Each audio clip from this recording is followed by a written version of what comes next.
မင်္ဂလာပါရှင်နန်းနေ cooking blog မှာကြိုဆိုပါရစေဒီနေ့မှာတော့နန်းနေကငစရိုင်းချက်ပြီးတော့ထမင်းစားပြမှာဖြစ်ပါတယ်ဒါဆိုလို့ရှိရင်နန်းနေကငစရိုင်းချက်ဖို့အတွက်စပြီးတော့ပြင်ဆင်လိုက်မယ်နော်အရင်ဆုံးနန်းနေကငစရိုင်းကိုဘေးကပေါ့နော်စူးတောင်လေးကိုအရင်ဆုံးကက်ကြီးနဲ့ညှက်လိုက်ပါမယ်ပြီးရင်တော့ဒီခေါင်းနားမှာကတ်နေတဲ့သူကအဆူးနှစ်ခုရှိသေးတယ်အဲ့ဒါလေးကိုတော့ခေါင်းနဲ့အဲ့အဆူဖဲ့ပြီးတော့ဖယ်လိုက်မှာပေါ့နော်လက်နဲ့ပြီးရင်ဘိုက်ရေခွန်ဆွဲခွာလိုက်မယ်ပြီးရင်တော့ဘိုက်ထဲမှာရှိတဲ့နည်းနည်းဥတွေပြီးတော့ခေါင်းမှာရှိတဲ့ဘက်ဟက်ပေါ့နော်အဲ့ဒါကိုဆွဲထုတ်လိုက်မယ်အဲ့နေရာလေးကိုပြောင်းအောင်ပေါ့နော်အဲ့လိုအသားလေးဆွဲထုတ်လိုက်မယ်နော်အဲ့ဒါဆိုရင်ပြီးရင်တော့ခေါင်းထိတ်ကလေးကိုနည်းနည်းအမွှေးလေးတွေပါတယ်နှာခမ်းမွှေးလိုမျိုးအဲ့ဒါလေးကိုနည်းနည်းကက်ကြီးနဲ့ညှက်မယ်ပြီးရင်အမီးလေးကိုကက်ကြီးနဲ့ညှက်လိုက်မယ်ဒါဆိုရင်တော့ရပြီငစရိုင်းဒါဆိုတန့်သွားပြီပေါ့နော်ဘိုက်ထဲမှာလည်းမရှိတော့ဘူးအုပ်တွေပါတယ်ပြီးတော့ဒီကြောရိုးပေါ့နော်အဆူတောင်ကြီးအဲ့ဒါကြီးလည်းမရှိတော့ဘူးအဲ့ဒီအဆူကလေအဆူဆူလို့ရှိရင်ငစရိုင်းအဆူဆူရင်ဟိုကနည်းနည်းခါကျရင်ဖျားတော့ဖျားတတ်တယ်အဲ့ဒါကြောင့်ငစရိုင်းကင်တတိထားရတာပေါ့နော်အသားလေးပဲသူကခေါင်းကိုဖဲ့ပြီးတော့အဲ့ဘဟက်ကိုဆွဲထုတ်လိုက်တာဘိုက်ကိုဘဟက်ပေါ့နော်အဲ့ဒါကိုဆွဲခွာလိုက်တာအဲ့မှရင်အဆူကပါသွားပြီပြီးတော့ဥတွေထုတ်မယ်ငါဥလေးနဲ့ဆိုဖြည်းဖြည်းထုတ်နေရတယ်ပြီးရင်ခေါင်းကိုကြတော့ဘဟက်ကိုဆွဲပြီးတော့ဖယ်လိုက်တာပေါ့နော်ပြီးရင်ထိတ်ကလေးကိုညှက်မယ်အကယ်၍ခေါင်းမှာထည့်မချက်ချင်ဘူးဆိုရင်ခေါင်းကနေလှီးချလိုက်လို့လည်းရတယ်ဒါကတော့နည်းနည်းဥလေးတွေပါတော့လောက်ဆိုရသွားပြီနော်ပြီးရင်တော့နည်းနည်းကမကြီးသေးနဲ့ဆေးမယ်သူကနည်းနည်းချွဲတော့လေအချင်းနဲ့လည်းပျောက်သွားအောင်မကြီးသေးနဲ့ဆေးပါမယ်ဒါမကြီးသေးထည့်လိုက်တာပါရေကိုတော့နှစ်ထပ်ဆေးပါတယ်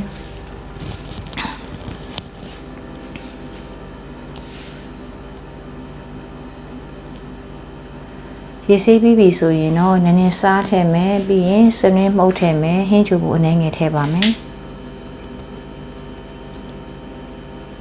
ဟင်းချိုမှုတ်ထည့်ပြီးနည်းနည်းနယ်ပိုက်မယ်ပေါ့နော်နေပြီးရင်တော့နည်းနည်းကဒါအခုငါးလောက်ထားတာညဘက်ဆိုတော့မနက်မှချက်မှာဆိုတော့ဒါကြိုပြီးတော့ငါးလေးကိုလောက်ထားတာပေါ့နော်နေပြီးရင်နည်းနည်းသူ့ကိုလေရေခဲတက်တာလေးထည့်ထားလိုက်တော့မယ်အမှန်တန်းချက်လဲရတယ်နော်နည်းနည်းမနက်မှချက်မှာအခုမချက်ဘူးဆိုတော့အေးဒါဆိုရင်ချက်ဖို့ပြင်ဆင်မယ်နော်စီထည့်မယ်စီတက်မယ်ပေါ့ပြီးရင်ငရုတ်သီးကျက်တော့အဲ့ဒါမှာပါလဲဆိုတော့ဂျင်းလည်းပါတယ်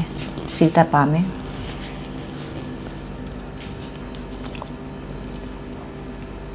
ပြီးရင်အယောင်တင်မှုန့်ထည့်မယ်ငရုတ်သီးအယောင်တင်မှုန့်ပေါ့နော်အစိမ့်မှုန့်ပေါ့ဇီယာနည်းနည်းထည့်ပါမယ်ပြီးရင်ငါးထည့်တော့မယ်ငါးကိုယူလိုက်အောင်မနည်းနည်း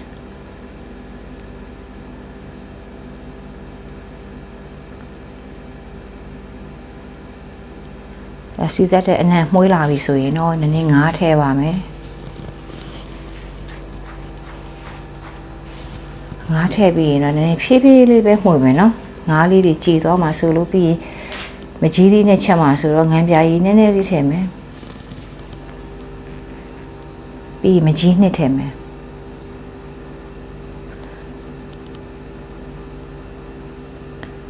ပြီးရင်တော့ခုနငါးထည့်တဲ့ဘူးလေးကိုရေလေးနည်းနည်းကျင်ပြီးရေလေးအနည်းငယ်ထည့်လိုက်မယ်ရေအများကြီးမထည့်ပါဘူးရေကိုနည်းနည်းပဲထည့်ပါမယ်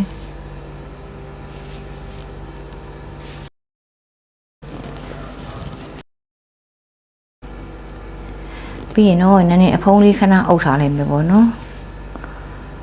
ပြီးရင်နည်းနည်းမဆလာအုပ်မယ်ပေါ့နော်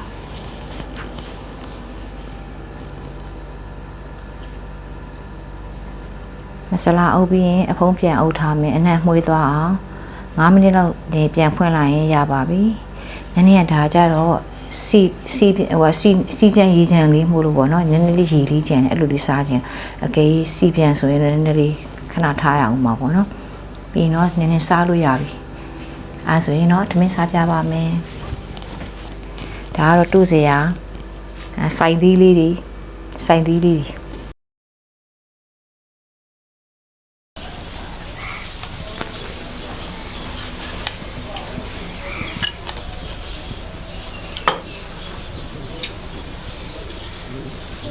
သူတို့အေးကိုစမ်းစားရတာကိုကြိုက်တယ်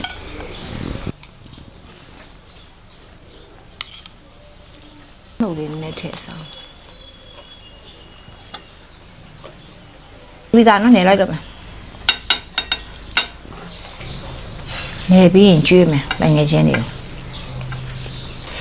ကိုဆိုင်သီးလေးထည့်လိုက်မယ်နော်မဆိုင်သီးရောဒါနည်းနည်းတငယ်ချင်းတွေကိုကျွေးမလို့ရောဒါနည်းနည်းတငယ်ချင်းတွေကိုကျွေးရစားပါအောင်ရှင်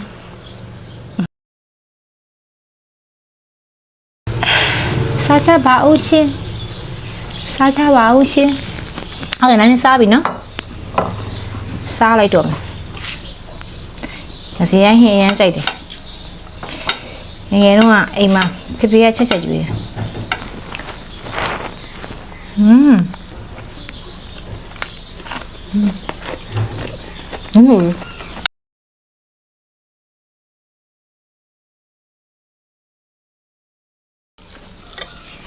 ကင်မရာဆွဲလို့မရအောင်ဖြစ်နေအဲ့တော့ဖေဖေကနေဘောင်းမ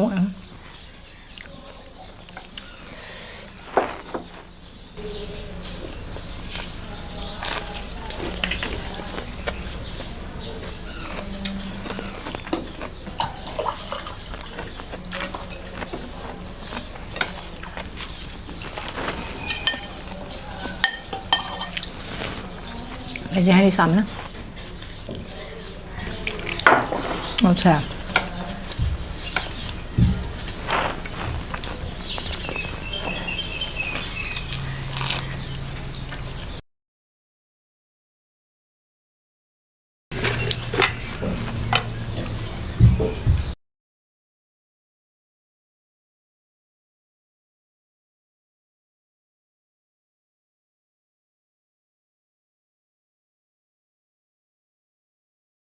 ဆိုင်သည်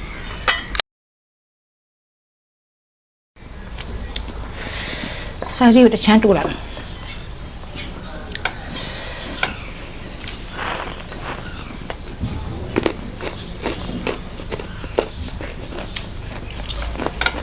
ဓာတ်လုံးဒီကိုငကြင်းနဲ့ချက်တတ်တာဓာတ်လုံးဒီအရင်စားမယ်ဓာတ်လုံးဒီလည်းကြိုက်တယ်ဓာတ်လုံးဒီ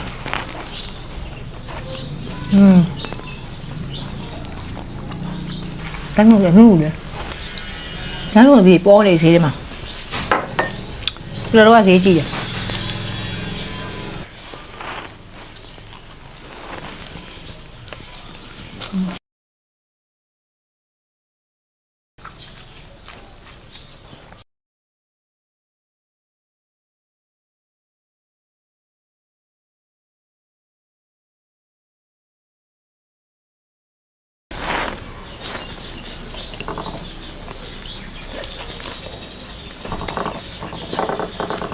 အယိုးတွေ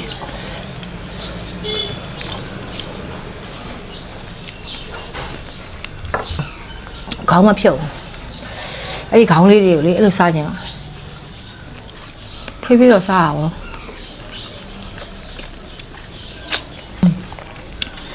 ချိုးနေတယ်လက်တော့အဲ့ဒါဟုတ်ကောင်းတဲ့ထိပ်မှာဒီလိုအယိုးလေးထွက်လာငစင်ဟာစိုက်ပြီးစားနော်စိုက်ပြီးမှုေးနာ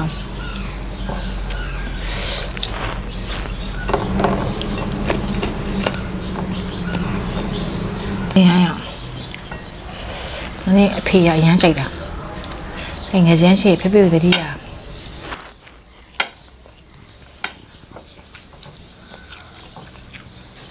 ရလေအစီအရင်အရင်ကြိုက်တယ်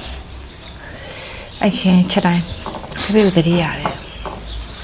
ဖေဖေချက်ကျွေးတဲ့အလိုပဲဖေဖေကလေနည်းနည်းအဲ့ချက်တက်တဲ့အချိန်မှာလေဖြတ်တယ်အဲ့လိုပဲအမြဲတပည့်အရေးလေးနဲ့ချက်အမြဲပြောတယ်အဲ့လိုအရေးလေးနဲ့စားဖေကကြိုက်တယ်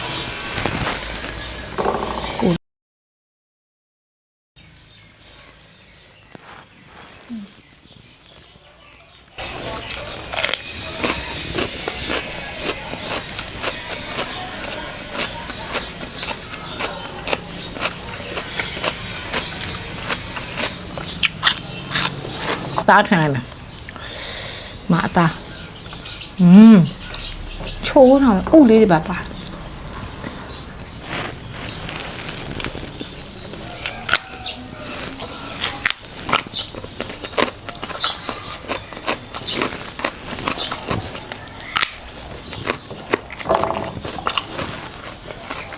ငါကောင်း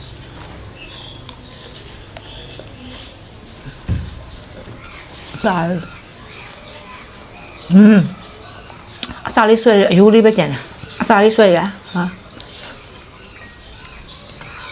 အယိုးလေးအဲ့လိုစားလို့ရတယ်အဲ့ဒါစရင်အဲ့လိုစားလို့ရ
ထိုးတာဦးလား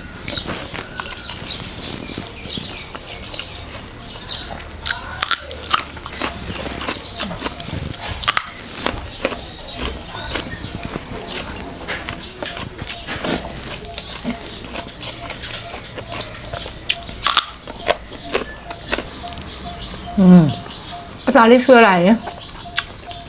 ဟာအယိုးလေးတော့ကြံခဲ့အောင်အဲ့လိုစားလို့ရတယ်မစားတတ်တဲ့လူတွေကငါအယိုးဆုမှာဆို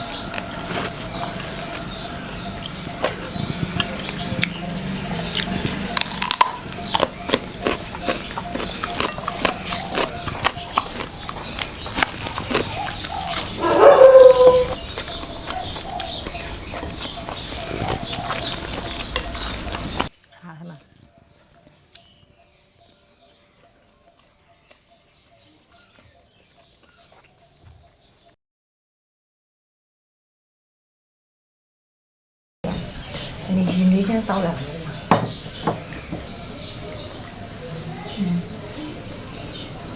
ဒီနည်းနည်းစားမယ်မဖေးအဒီကဒီချင်းကရာသီဥတုကပြင်းတော့လေအပြင်မှာနေကအရန်ပူနေတယ်ပူနေတော့ဒီမှာဖေးအဒီကကောင်းတယ်ဖေးအဒီလေးတွေကလည်းအရန်ကောင်း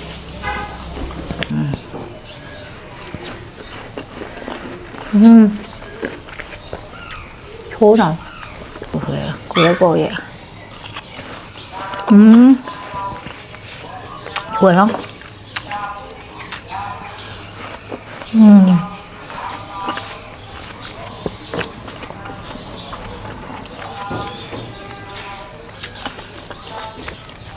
ချိုရဲတာအေးပြ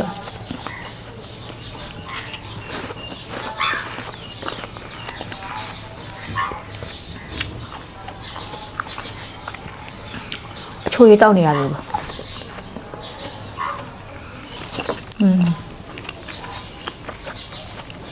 ဖေးဒီရမ်းကြိုက်